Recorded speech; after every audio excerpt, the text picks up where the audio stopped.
nuestra transmisión y para los efectos nada más de saber si el audio se encuentra en perfectas condiciones, quisiera que alguno me manifestara, por favor, si se encuentra perfectamente bien. Muy bien. Bien, muchas gracias. Pues bien, gracias a Dios, estamos ya nuevamente con ustedes, agradeciéndoles en todo lo que fue la colaboración con el licenciado Carlos de León y la licenciada Velvet en la clase anterior. Yo, pues, gracias a Dios, ya terminé mi audiencia de aceptación de cargos que tenía para ese día y pues hoy ya estamos aquí nuevamente al frente de la clase.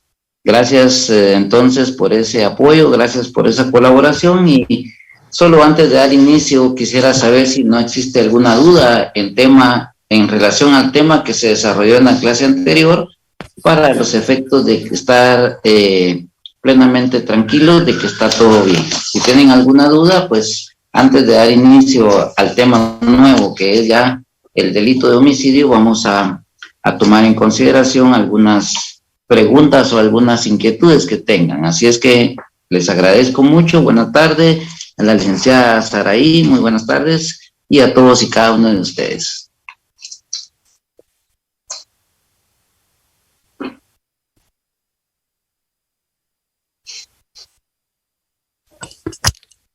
Licenciado, buenas tardes. En realidad la duda que yo tengo es estos temas que acabamos de ver en el programa, ¿de qué serían parte? ¿De los homicidios calificados?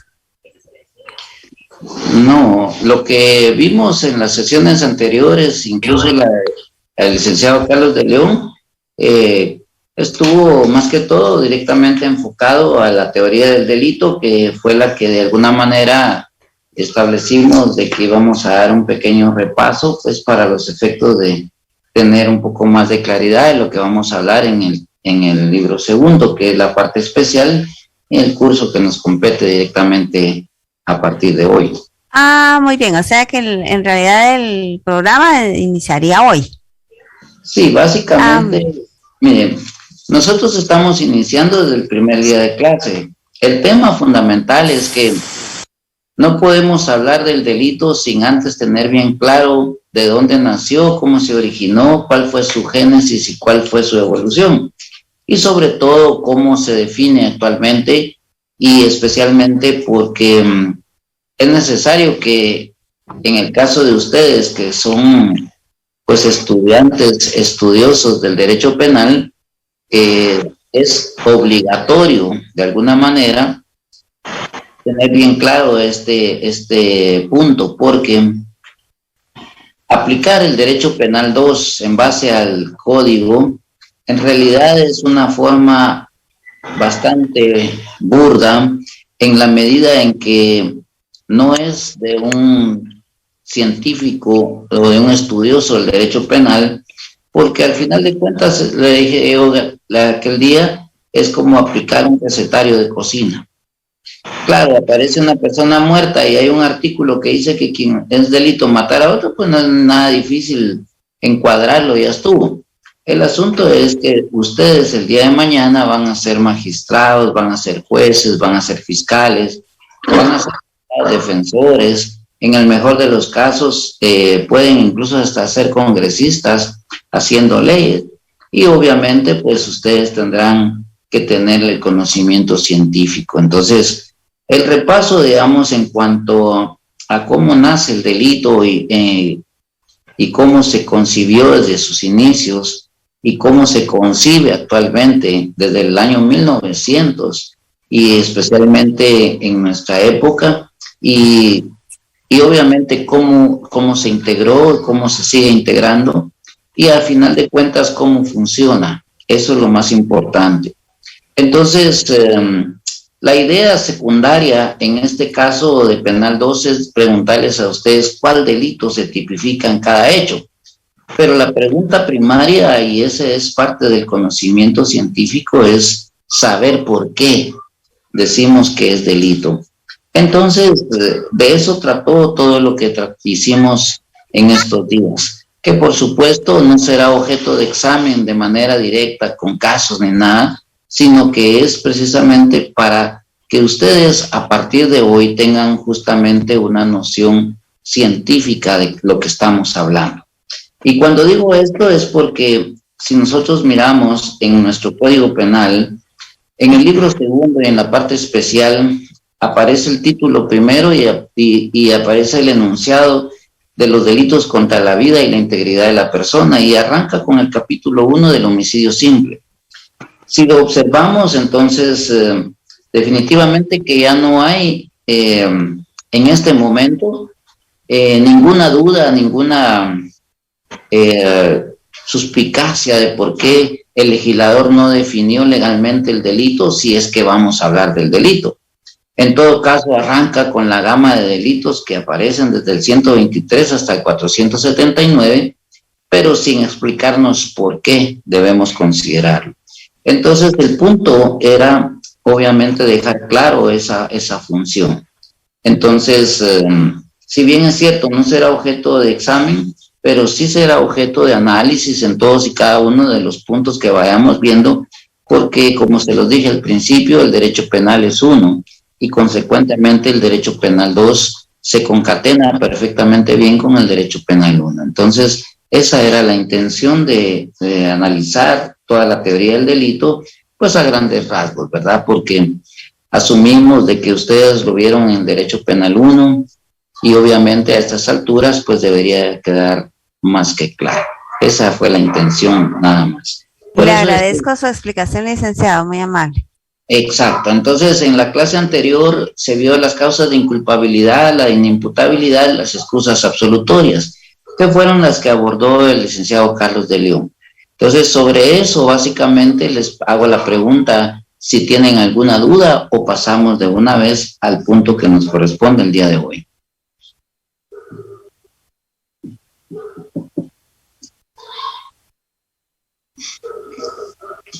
¿Tienen alguna duda, compañeros? No. ¿Tienen alguna duda de lo que se trató en la clase anterior, compañeros? No, ¿Quedó claro qué son las causas de inculpabilidad?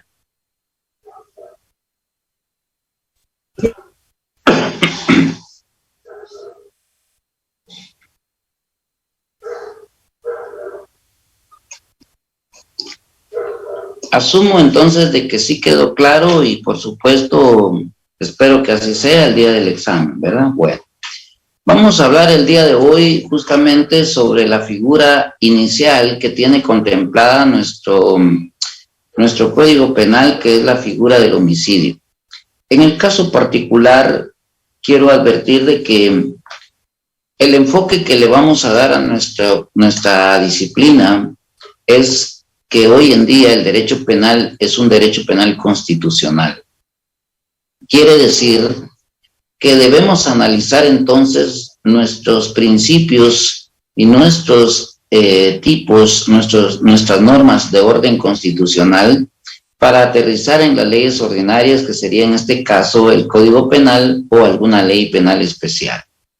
Evidentemente que al abordar en este apartado del libro segundo y la parte especial, lo que concierne a los delitos contra la vida, miramos en el capítulo 1 la figura del homicidio. ¿De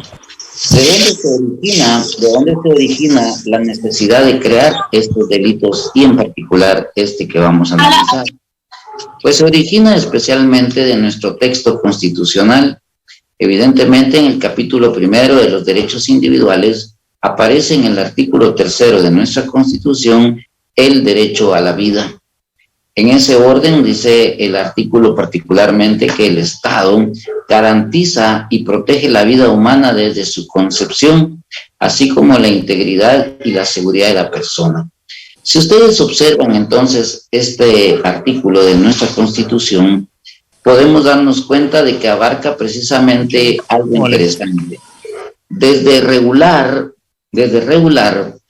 la figura del homicidio hasta llegar a la figura del aborto. Y particularmente esto tiene como consecuencia entonces que el Estado de Guatemala protege la vida en todas sus manifestaciones. Y de ahí entonces que aparezcan estos artículos en particular. Es decir, el Estado, dice la Constitución, debe garantizar y proteger la vida. ¿Cómo lo va a hacer? A través de la creación de estos delitos, a través del uso del derecho penal que crea particularmente estos delitos, y de ahí entonces que aparezca su bien jurídico a proteger, que es la vida. Por eso se llama delitos contra la vida, porque estaría en todo caso protegiendo la vida en atención al derecho a la vida, que es el que nos marca la Constitución. Así entonces nuestra legislación y nuestra teoría en términos concretos habla de la figura simple del homicidio, y se habla de que sea una figura simple porque no existen adornos, no existen eufemismos, no existen más que la definición clara de lo que debemos entender, en este caso por homicidio. Y en ese orden es justamente el artículo 123 el que recoge directamente este tipo penal y habla directamente de la siguiente forma. Comete homicidio quien diere muerte a alguna persona. En primer lugar, nosotros tenemos que entender que en el homicidio se necesita y está integrado por tres elementos básicos, dos elementos materiales y un elemento subjetivo, y obviamente el elemento normativo. Dentro de los elementos materiales que integran el tipo penal está precisamente el primero, que es un supuesto necesario y lógico, que es en este caso la previa existencia de la vida humana.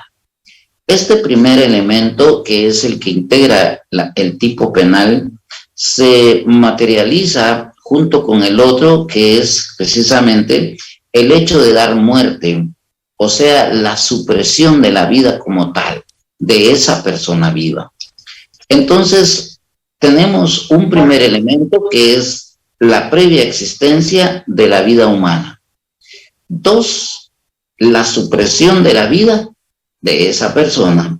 Y el elemento interno, que sería el tercer elemento, que sería el elemento subjetivo, que es el ánimo de matar, lo que en la doctrina se conoce como el animus necandi. En términos concretos, nosotros observamos que con estos tres elementos nosotros integramos la figura del homicidio simple.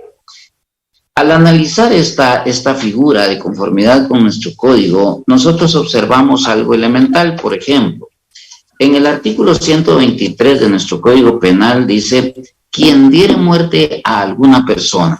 Ojo, cuando empieza nuestro tipo penal con el adjetivo quien, significa que puede ser cualquier persona.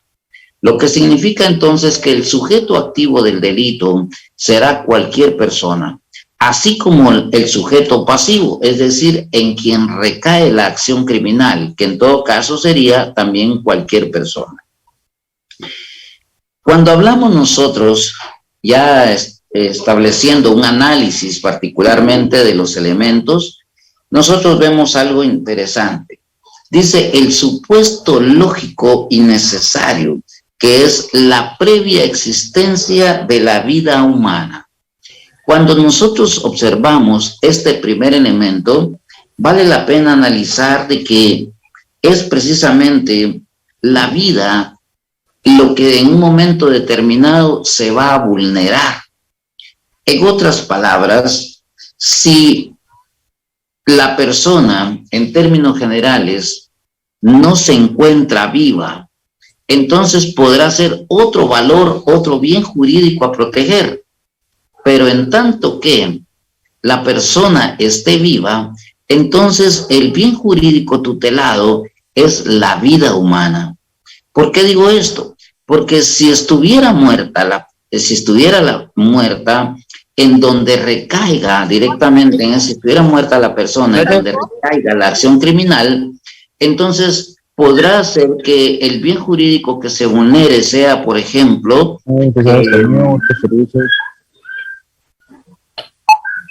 puede ser, por ejemplo, el dolor de los deudos. que en todo caso sería otra manifestación.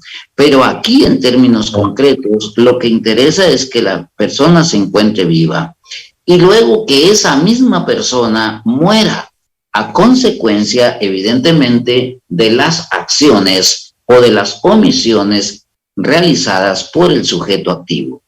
Cuando nosotros decimos que esa persona muera, significa que debe darse una relación de causa y efecto, especialmente por las acciones realizadas por el sujeto o bien por las omisiones, porque puede ser, recuérdense que por que ya me parecía que costaba 45 en el donde lo tomaste. Así es. No.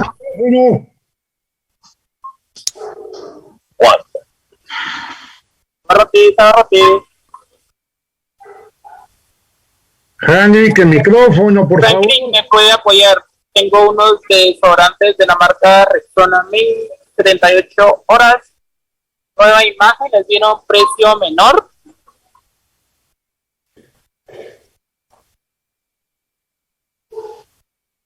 Es un tripack.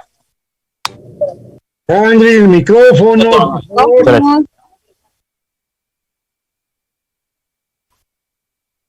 La verdad que es sumamente molesto que la gente se conecte solo por querer conectarse sin importarle la más mínima, pero de veras la más mínima de las intenciones de recibir clase.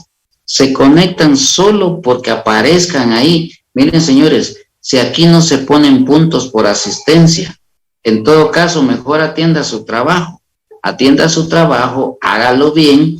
Luego pida copia y en todo caso ya les dije a ustedes en todo caso cuál es el texto que pueden utilizar, cuál es el código que vamos a utilizar y cuál es la Constitución. Entonces, si les es incómodo a ustedes recibir clases, en todo caso atiendan bien su trabajo, porque ni atienden bien su trabajo, ni atienden bien las clases y al final de cuentas solo nos vienen a interrumpir. Entonces, yo voy a empezar a partir de hoy, le voy a pedir favor a la licenciada Velvet que empiece a tomar capturas de las personas que asisten a la clase y que hacen este tipo de situaciones, porque en todo caso, de una vez les advierto, si el día de mañana se quedan por un punto, no vayan a venir a decirme que les ayuden, porque estoy viendo que no les interesa, solamente se conectan por estar conectados y lo peor es que simple y sencillamente nos estorban, porque nos hacen perder el tiempo y nos hacen perder la concentración. Entonces, licenciada Saraí, empiece a tomar tomas de captura para los que estén conectados, los que no estén, que ni vayan a asomarse después, y luego los que estén interrumpiendo las clases serán tomados en consideración para cuando el día de mañana quieran pedir un favor, simplemente es como que no hubieran estado. Así es que a partir de hoy le pido por favor a la licenciada Saraí haga esas tomas de captura para los efectos de estar tomando nota de lo que compete. Licenciado, buenas tardes. Disculpe la interrupción. Mi nombre es Héctor Miranda. Yo creo que hay una opción de que pueda silenciar los micrófonos y el que quiera preguntar algo, que usted le autorice el acceso de poder hablar, porque si es muy molesto para usted como para nosotros que no nos dejen prestar atención y recibir la clase, que realmente lo que queremos es aprender. Si ellos no les dan entender, es decisión de ellos. Es mi opinión y disculpe que le haya interrumpido. Sí, no tenga pena, le agradezco mucho y claro que conozco esa aplicación.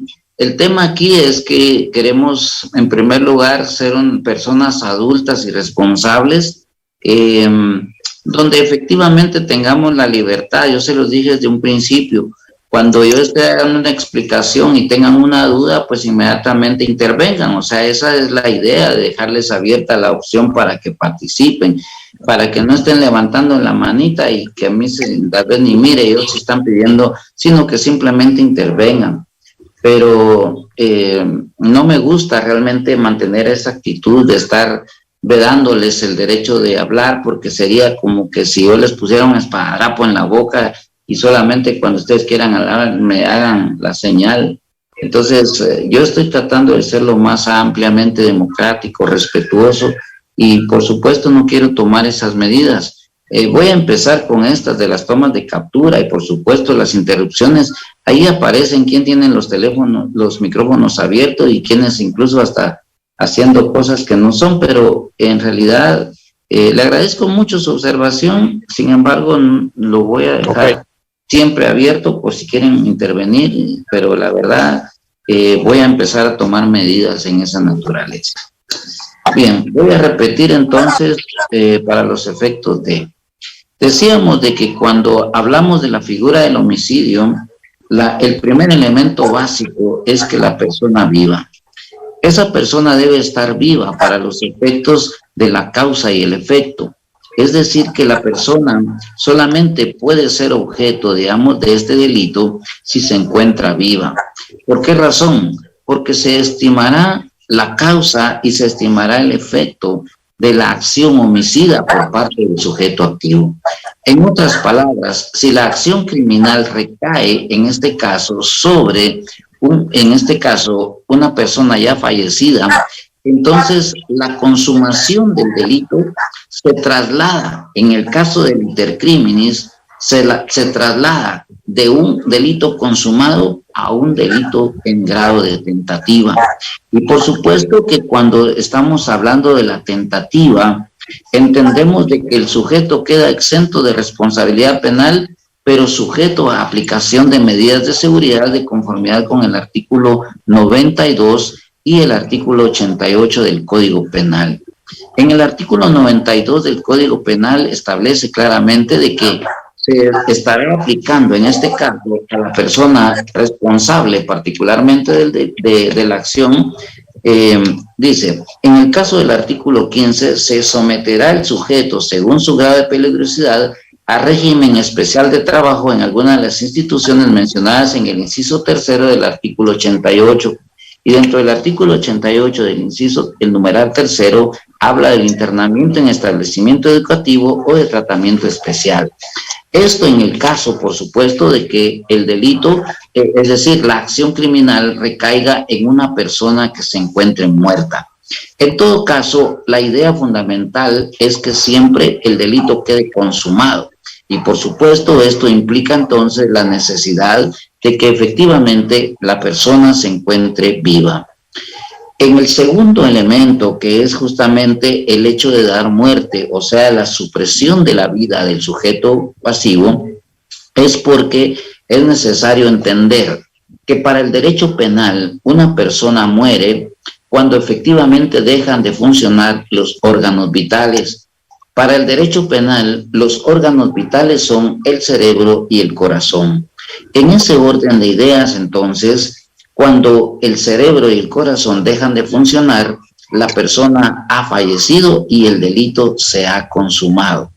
En términos concretos, si una persona es mortalmente herida y por supuesto llevada a un quirófano y puede en todo caso estar entre la vida y la muerte, como conocemos coloquialmente, la persona lo que está en otras circunstancias es sobreviviendo porque su cerebro todavía funciona y su corazón todavía late. Y eso significa entonces que la persona está viva y consecuentemente la figura del homicidio aún no se ha consumado. Puede hacer que en este sentido quede en un grado de tentativa, que en todo caso para la penalidad significará imponer la pena por el delito, en el caso directamente como que si fuera delito consumado, pero rebajado en una tercera parte. Entonces, si ustedes observan la importancia de ir manejando la parte especial con la parte general, es sumamente interesante y complejo, porque de aquí en adelante los exámenes, por ejemplo, solo para ponerles un ejemplo nada más, de aquí en adelante los exámenes van a ser casuísticos.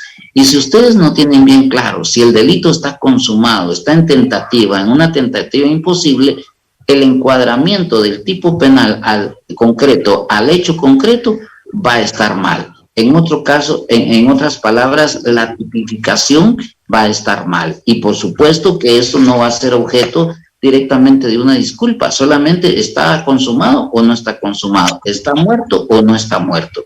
Y ahí acuérdense que ahora, con las mismas plataformas que se mantienen, las preguntas son cerradas. ¿Se cometió el delito, sí o no? ¿Cuál delito? ¿Homicidio? si ustedes dicen homicidio en grado de tentativa y la respuesta es homicidio, automáticamente la plataforma les tira y les contesta que no. Entonces es importante ir acotando en estos extremos para que no fallemos y particularmente para que aprendamos los extremos de cada una de las figuras que estamos analizando. Entonces, ¿cuándo hay homicidio? Cuando el sujeto tiene el ánimo de matar. Es el tercer elemento y el elemento interno, el elemento subjetivo. En otras palabras, si ustedes ven, por ejemplo, y aunque parece burdo, por ejemplo, el ejemplo que les voy a dar, ¿han oído ustedes aquella canción que dice, ¿qué es lo que quiere el negro? Pues el negro, lo único, nadie sabe qué es lo que quiere el negro, dice la canción. Ay, mamá, ¿qué será lo que quiere el negro? Bueno, no sabemos qué quiere el negro. El único que sabe qué es lo que quiere es el propio negro. Entonces, al final, esa expresión la trasladamos, en esa típica canción, la trasladamos al homicida. ¿Qué es lo que quiere el homicida?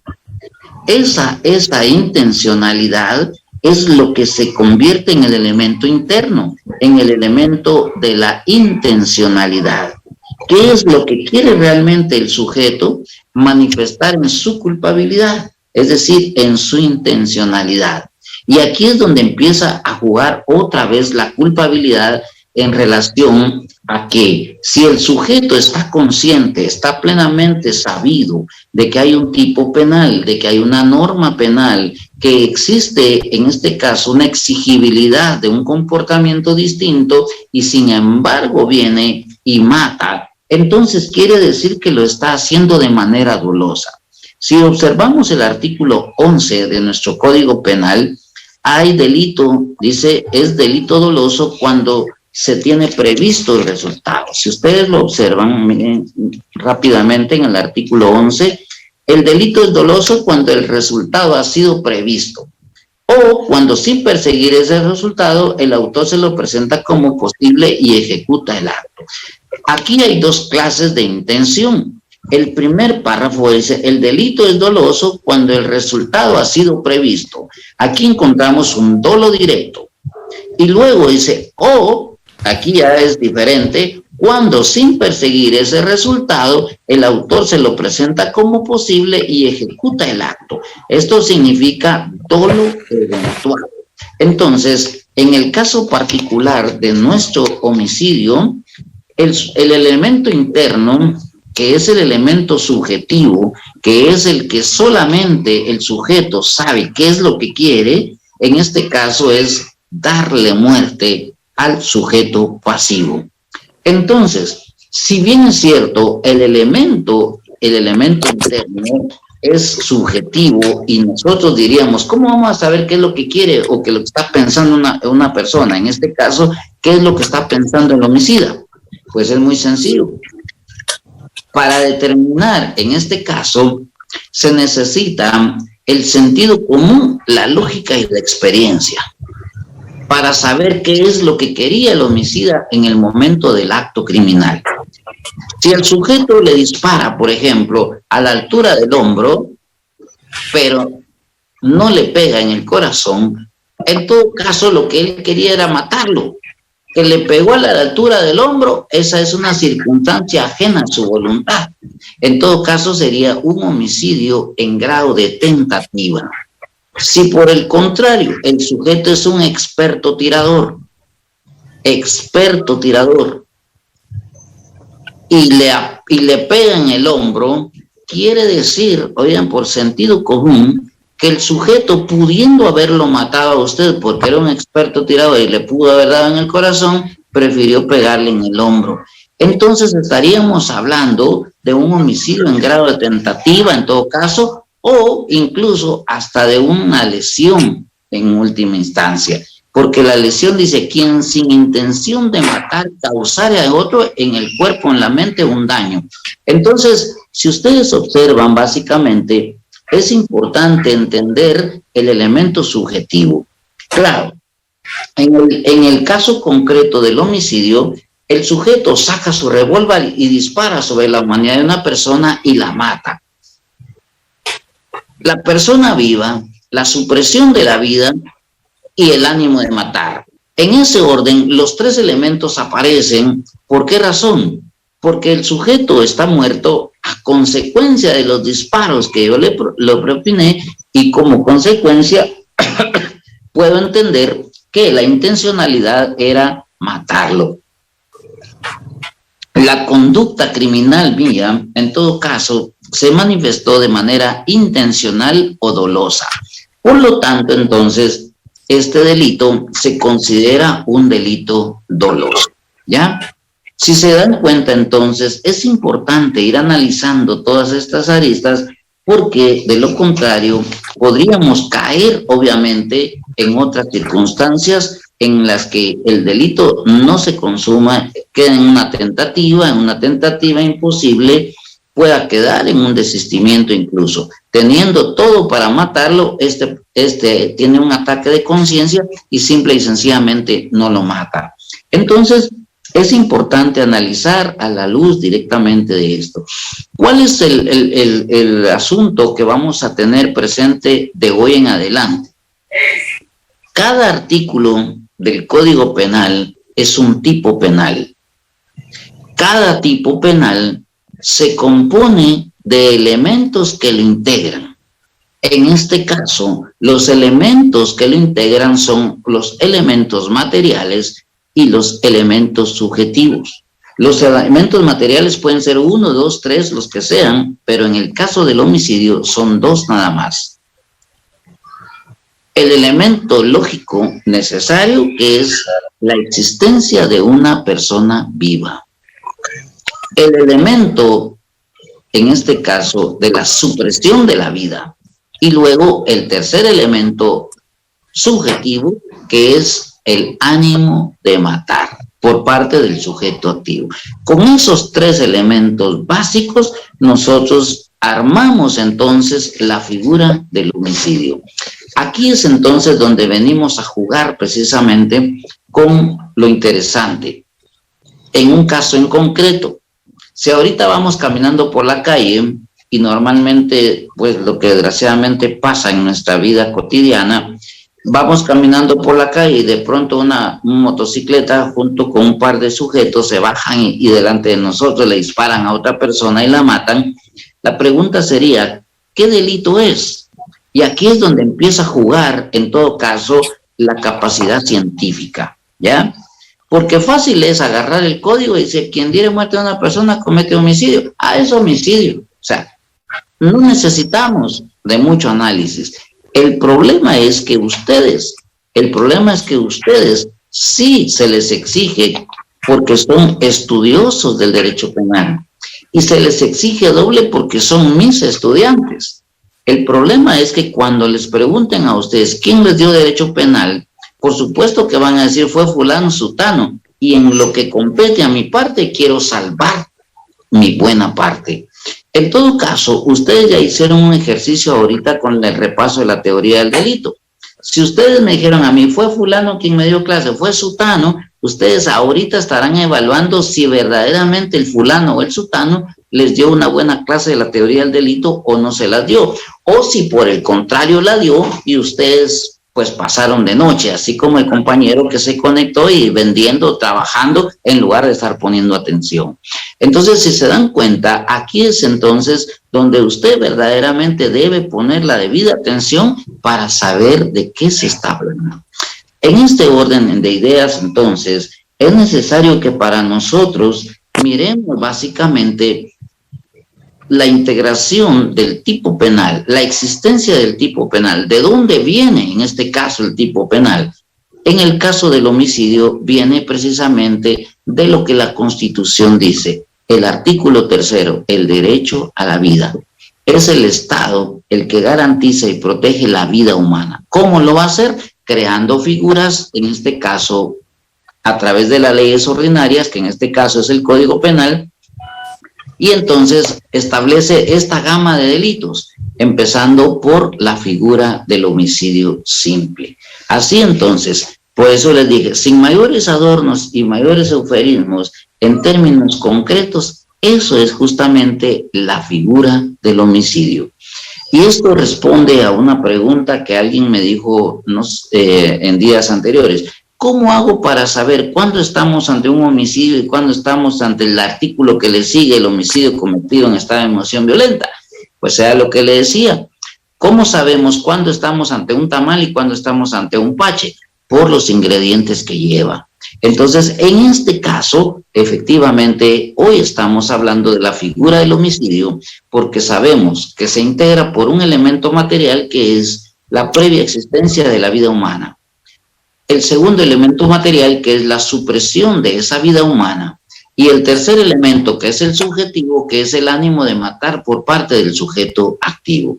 Entonces, establezco básicamente de que cuando el sujeto piensa en sacar su revólver y disparar sobre una persona y efectivamente la mata, el itercriminis, la idea del delito, nació en su mente, la llevó a cabo en los actos preparatorios y finalmente desencadenó en un homicidio consumado, en un delito consumado. Entonces, establecemos de que lo hizo con plena conciencia y voluntad, lo cual significa que el delito es eminentemente doloso. ¿Cuándo se consuma el delito? ¿Cuándo es el momento consumativo del delito de homicidio? Cuando la persona fallece. ¿Y cuándo fallece la persona? Cuando dejan de funcionar los órganos vitales. ¿Y cuáles son? El cerebro y el corazón. En todo caso, si la persona es mortalmente herida y pasa 15, 20 años en estado de coma, conectado directamente a una máquina para sobrevivir, la persona, en todo caso, no ha fallecido para el derecho penal. Sigue siendo, en este caso, un homicidio en grado de tentativa.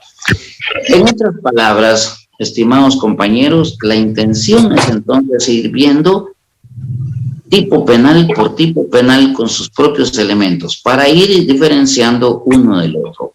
Bien, si ustedes observan en el chat, les mandé, le pedí favor a la licenciada Saraí que compartiera en el chat de ustedes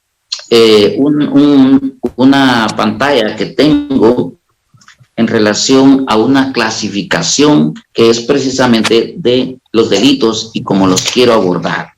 Especialmente verifiquen ustedes ahí en su chat si tienen el cuadro que les mandamos hace ratito. Miren ustedes, ahí hay un cuadro donde ¿Sí habla está? Sí está. ¿Sí, licenciado? ¿Sí está? Obsérvenlo entonces, obsérvenlo, porque en ese cuadro aparece el libro segundo, parte especial, título 1 de los capítulos de los delitos contra la vida y la integridad física. Ahí hay dos bienes jurídicos tutelados, la vida y la integridad. Ahorita estamos viendo, según el capítulo 1, los delitos contra la vida, los delitos que van a atentar contra la vida. Si ustedes observan, hay un apartado donde dice homicidio simple, artículo 123, figura tipo. ¿Lo tienen ahí? Licenciado. Eso quiere decir que a partir de ese artículo en particular, de ese homicidio, el cual analizamos, se van a derivar los demás delitos que aparecen ahí. Los homicidios privilegiados, el homicidio culposo y, finalmente, los homicidios agravados. ¿Cuáles tenemos en los homicidios privilegiados? El homicidio preterintencional, que aparece en el artículo, ¿qué? 126. El homicidio cometido en estado de emoción violenta, que aparece en el artículo 124. Y, por supuesto, tenemos el homicidio en riña tumultuaria, que aparece justamente en el artículo 125. Y también aparece la figura del infanticidio en el artículo 129.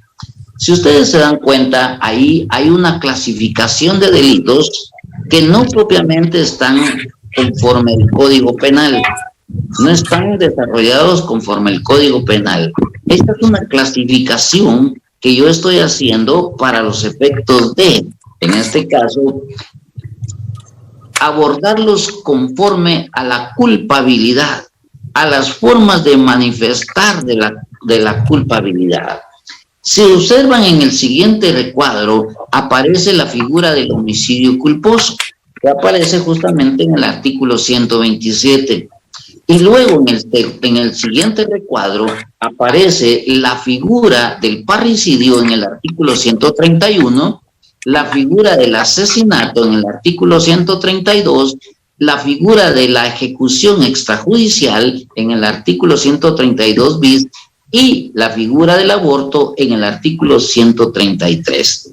Si vemos entonces esa clasificación, voy a desarrollar estos artículos conforme a esa clasificación, no necesariamente a como lo está en el código y por supuesto tampoco a como está en el libro. Lo estoy haciendo por una sencilla razón. ¿Qué es la culpabilidad? La capacidad de razonar, la capacidad de entender. ¿Qué capacidad de entender? Que existe un artículo que dice que homicidio es darle muerte a alguna persona. La capacidad de entender, estoy entendiendo. Para esto, disculpen que se lo diga, no necesitan ser ni estudiantes de derecho. Usted se lo explica a su papá, se lo explica a su mamá, se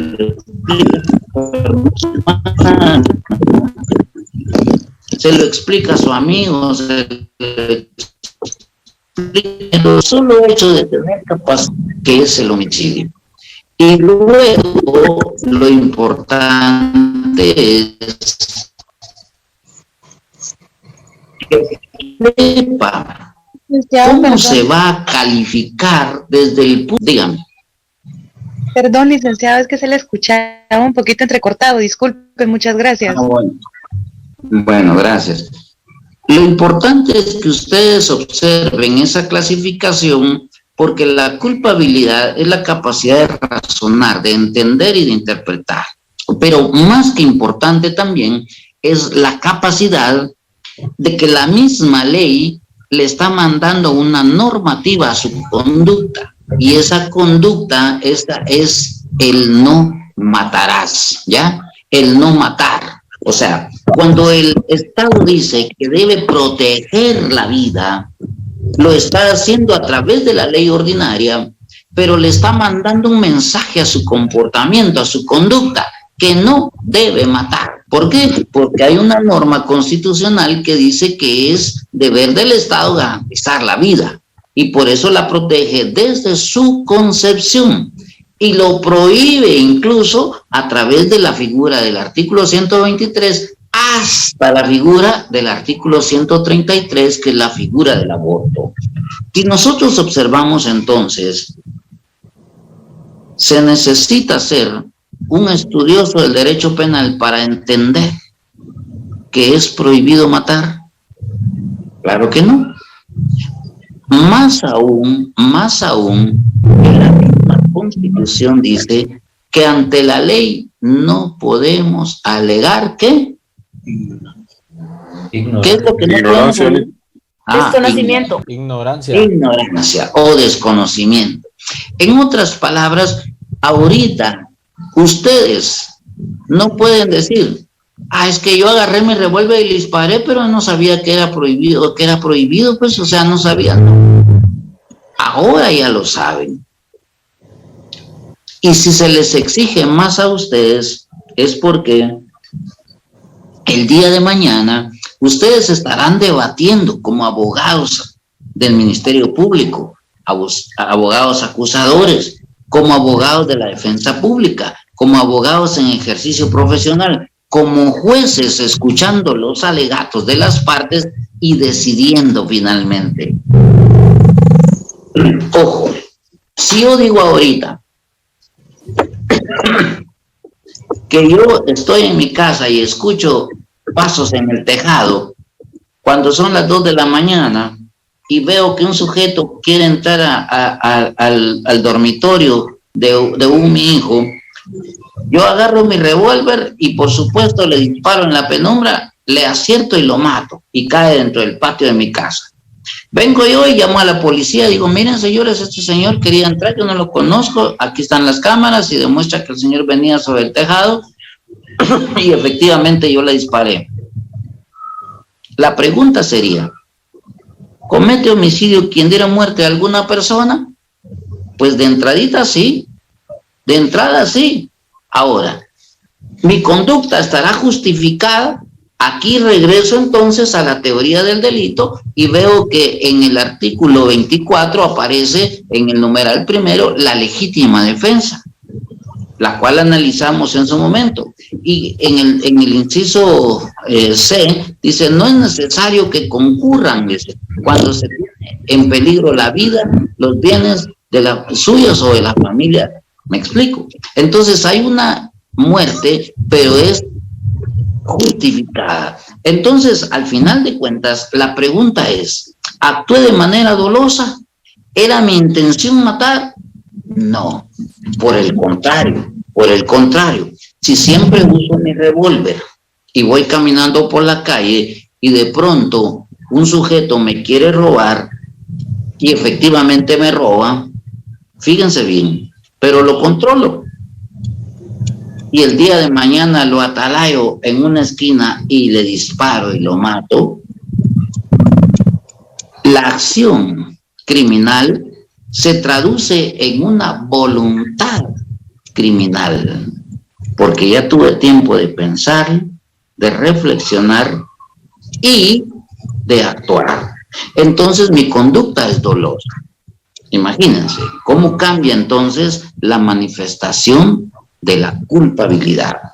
Y bajo ese concepto entonces solo hay, oigan, por principio, y porque yo sé que ustedes son acuciosos y van a leer en otras legislaciones y otros libros, en especial los europeos y anglosajones, en donde solo existen dos clases de delitos: los delitos dolosos y los delitos culposos. ¿Cuándo estamos ante un delito doloso, compañeros?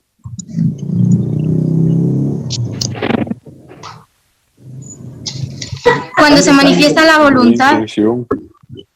Lean el artículo 11. La intención de hacer el delito. Lean el artículo 11. Alguien que lo lea ahí, por favor.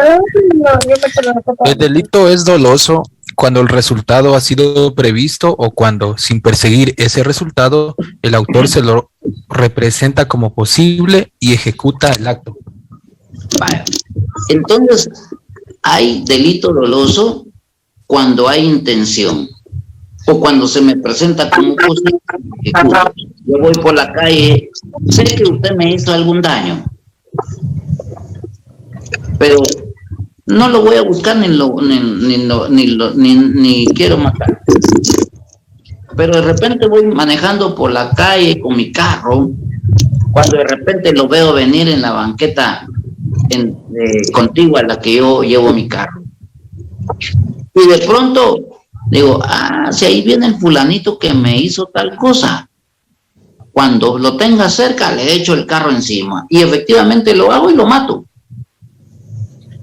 O cuando sin perseguir ese resultado, usted no salió con la intención de irlo a buscar y matarlo, pero se le presentó como posible.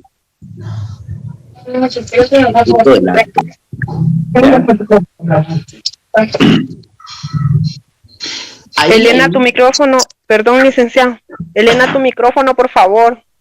Qué fastidioso eso, señores, por Dios santo, de veras. Bueno, hay delitos dolosos entonces. El delito es doloso, la manifestación de la culpabilidad es dolosa. Pero luego, entre el dolo de los delitos dolosos, vamos hasta la forma mínima, el delito culposo. ¿Cuándo es culposo el delito? Miren el artículo 12 y léanlo, por favor. Artículo 12. El delito es culposo cuando con acciones lícitas se causa un mal por imprudencia, negligencia o impericia. Los hechos culposos son punibles. ¿Okay? Los hechos culposos son punibles en los casos expresamente determinados por la ley.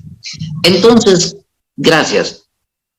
Hay dos clases de delitos entonces, por principio, y por eso les dije, cuando ustedes tengan en su haber agarrar un libro europeo o que hable de derecho penal europeo o de derecho anglosajón, oigan, solo vamos a encontrar dos clases de delitos. Los delitos dolosos y los delitos culposos. La manifestación de la culpabilidad cuando se hace de manera dolosa es cuando se tiene la intención, según el artículo 11, o cuando se presenta como posible y lo ejecuta. Igual hay intención, hay voluntad de parte del sujeto criminal. Hay delito culposo cuando con ocasión de acciones u omisiones lícitas se causa un mal por imprudencia, por negligencia o por impericia. El negligente saca su carro del garage y cuando se va para atrás se da cuenta de que tiene que bombear hasta 8, 9 y 10 veces para que los frenos del vehículo se accionen.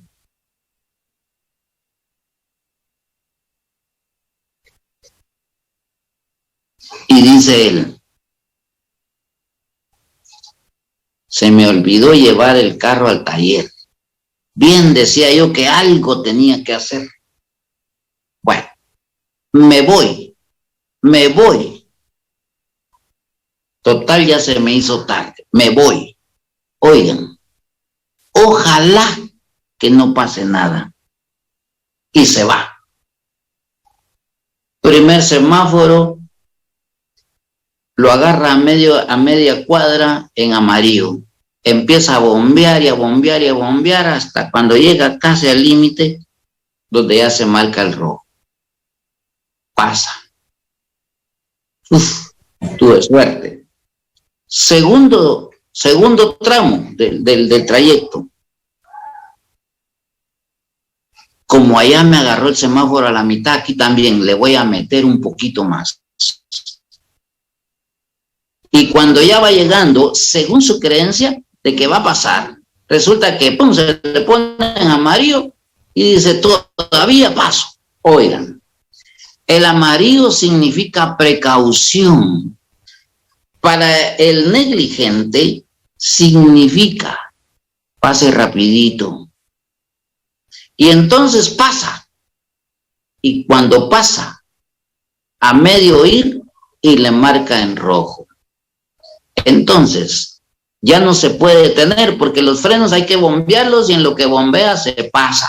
Se atropella a otro y mata al otro conductor.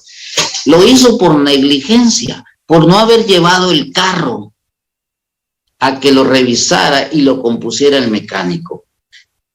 En todo caso, se comete el delito de manera culposa. Y acuérdense que dentro de la culpa hay culpa con representación, que es esta propiamente dicha, y la culpa con representación.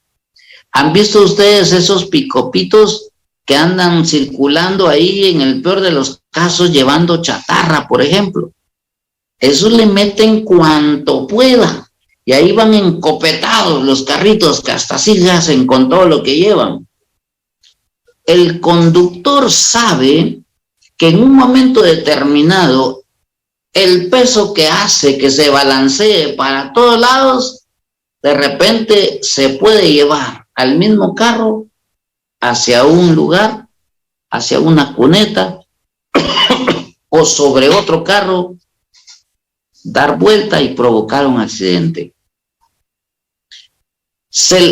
Es culpa con representación porque se va representando el peligro y no hace nada por detenerlo. Entonces, sin embargo, sigue y efectivamente el carrito en un momento dado da vuelta y comete un delito de con otra persona. Hay delitos dolosos porque se previeron, porque se tuvo la intención, porque se presentó como posible y se ejecutó, pero siempre existió la intención.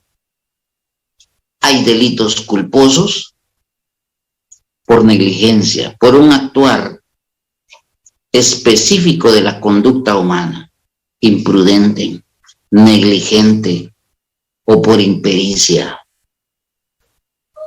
por la falta del debido cuidado, ¿ya? Entonces, solo hay dos clases de delitos. Delitos dolosos, intencional. Delitos culposos por imprudencia, negligencia e impericia. Eso es lo que comúnmente vamos a encontrar en todas las legislaciones y en especialmente las legislaciones europeas, las legislaciones anglosajonas. Ojo con lo que voy a decir. En Italia, algún pensador, algún doctor en la materia pensó, entre el dolo y la culpa, entre la intención y la imprudencia y la negligencia,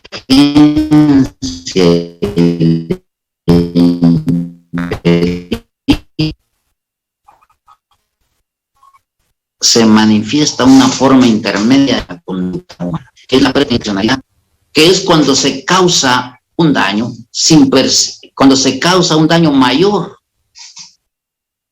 En todo caso, a eso llamémosle preterintencionalidad. Y lo tiro al mundo. Y lo tiro al mundo. ¿Ya? Cuando se persigue, en este caso, un resultado y se consigue otro mayor que el que realmente se quería, ¿ya? Entonces nace la teoría italiana de la preterintencionalidad.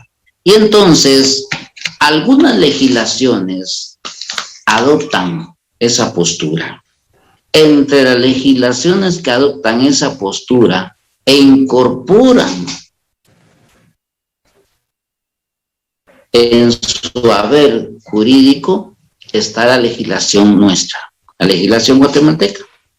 Y nosotros lo podemos observar en el artículo 26, numeral 6. No haber tenido intención de causar un daño de tanta gravedad como el que se produjo, ¿ya? Es que yo solo le quería pegar un coscorrón, sí, pero le pegó con una manopla y lo mató, ¿ya? Es que yo solo quería pegarle un coscorroncito, pues, sí, pero con una manopla de hierro. ¿Me explico? O sea, él quería causarle un daño, sí, y consigue otro mayor. Entonces, se manifiesta la culpabilidad en una tercera forma. De viva cuenta, entonces, hay delitos dolosos con intención, delitos culposos por la falta del debido cuidado, por imprudencia, por negligencia, por impericia. Y hay delitos intermedios llamados preterintencionales, ¿ya? En el caso de nuestra legislación, acepta dolosos, preterintencionales y culposos. Eso denota entonces particularmente la intencionalidad, la culpabilidad o el elemento interno del sujeto activo, del sujeto en el momento de la comisión del hecho criminal. De ahí entonces la clasificación que les envié, porque en ese orden vamos a analizar entonces los artículos en particular. Hoy analizamos el artículo 123, analizamos el tipo penal,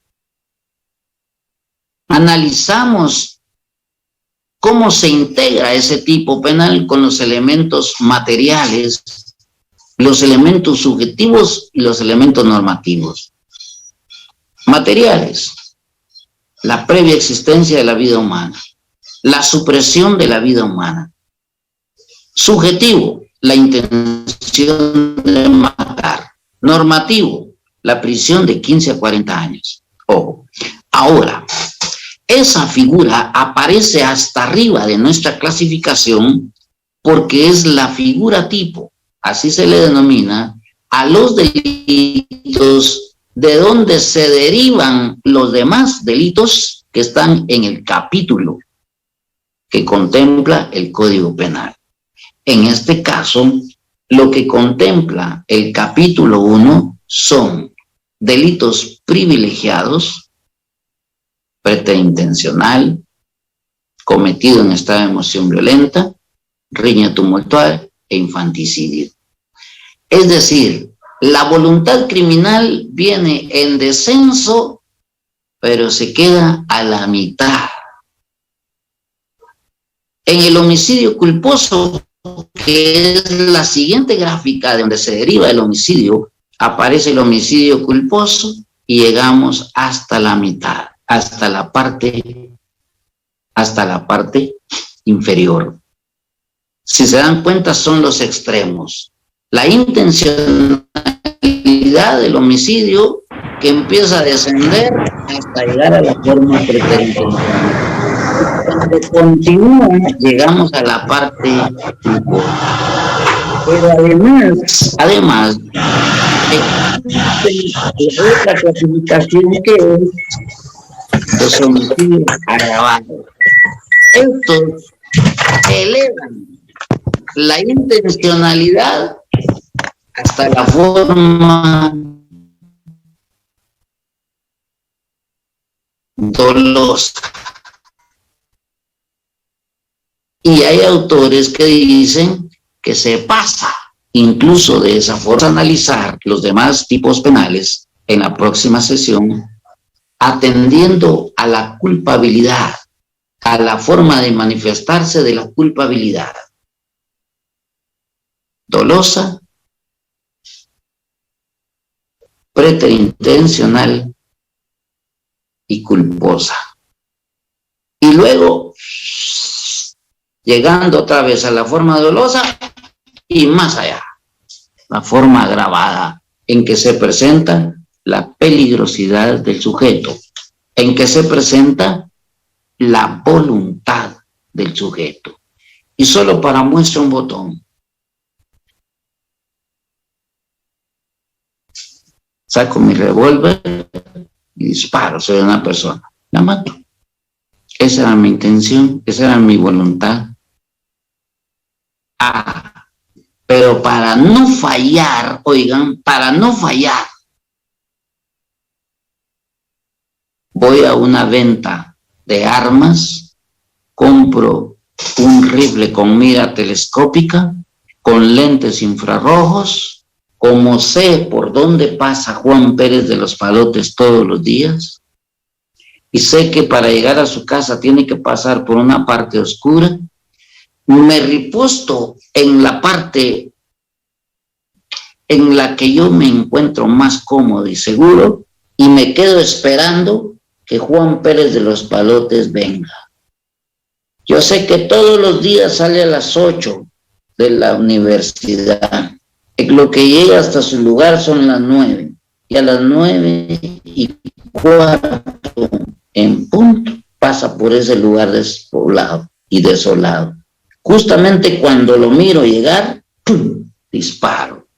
Pero le he apuntado con lentes infrarrojos, con mira telescópica, con lentes infrarrojos, porque le estoy apuntando con esa puntita roja y lo estoy esperando. Si ustedes observan entonces, vean el artículo 132.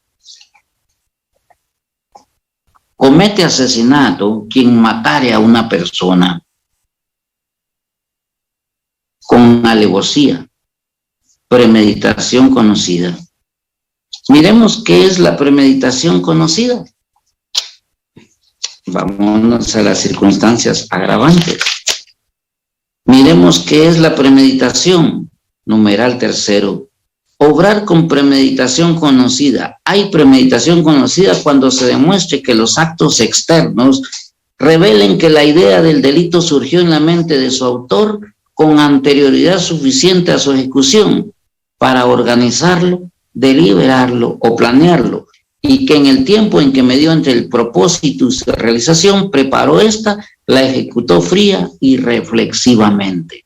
Si se dan cuenta, entonces, no es lo mismo el delito de homicidio que el delito de asesinato. ¿En qué estriba la diferencia?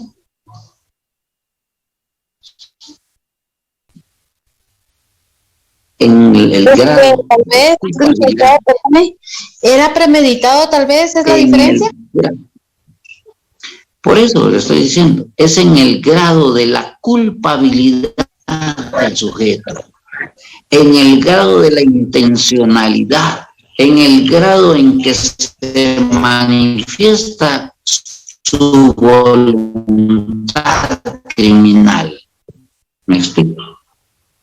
Ver estos delitos conforme a esta clasificación. Vamos a ir encontrando delitos dolosos, delitos intermedios preterintencionales y delitos culposos. Y luego, delitos graves. ¿En base a qué? A la culpabilidad. En base a la intencionalidad del sujeto en el momento de la comisión del hecho criminal. Así vamos a ver entonces, a partir de hoy, que partimos con la figura tipo, que es el homicidio simple, cómo se cometen los demás homicidios, cómo se integran y cómo se manifiesta la culpabilidad en cada uno de los delitos que están contemplados en el capítulo 1, título 1 de los delitos contra la vida. Y ahí vamos a ver entonces si se cumple o no el principio fundamental del derecho a la vida y cómo el Estado actúa para proteger la vida y en todo caso cómo el Estado, cómo el sujeto criminal actúa en desafío del Estado. Nos vemos en la próxima sesión, compañeros. Licenciado, Espero solo que en una la consulta. próxima sesión, por favor, mantengan los micrófonos apagados a menos que quieran participar. ¿Oye? Por ahora, Licenciado. muchas gracias y buenas noches. Licenciado, disculpe, solo una consulta. Feliz noche. Dígame. En cuanto al tema que usted mencionaba de cómo van a venir los parciales, ¿usted nos podría dar material para poder ir conociendo casos No. y resolverlos? Mire la prensa, mire el muerto diario, le llaman. Ahí aparecen infinidad de casos. Solo haga el ejercicio de encuadrar ese hecho concreto al tipo penal concreto. Ahí tiene para divertirse. Ahí tiene para divertirse. A partir de hoy, lea la prensa, lea los diarios, vea las noticias y cada vez que oiga, diga, este es tal delito. ¿Por qué? Porque hubo una conducta típica antijurídica y culpable. Ah, que eran unos menores de edad, lástima, pero van a ser inimputables. Ah, eran mayores de edad, entonces sí van a ser punibles. Empiece a jugar con eso y le va a encontrar sabor a la vida y encontrar sentido al derecho penal. Y luego, por supuesto, agarre la prensa, empiece a leerla y se va a dar cuenta de todos los delitos que hay, que solo es nada más de entenderlos y de encuadrarlos. ¿Me explico? Sí, licenciado, gracias. Perfecto. Ahí vamos a hablar más adelante. Feliz noche. Dime. En algún momento nosotros podríamos plantear alguna, qué sé yo, tal vez ya lo tenemos resuelto, ¿va? Pero tal vez para corroborar, ¿usted nos podría apoyar? Sí, claro, con mucho gusto. Con mucho gusto. Gracias. Y la vez pasada se terminó la sesión, entonces no sé si, y así yo mejor. Porque le iba a decir un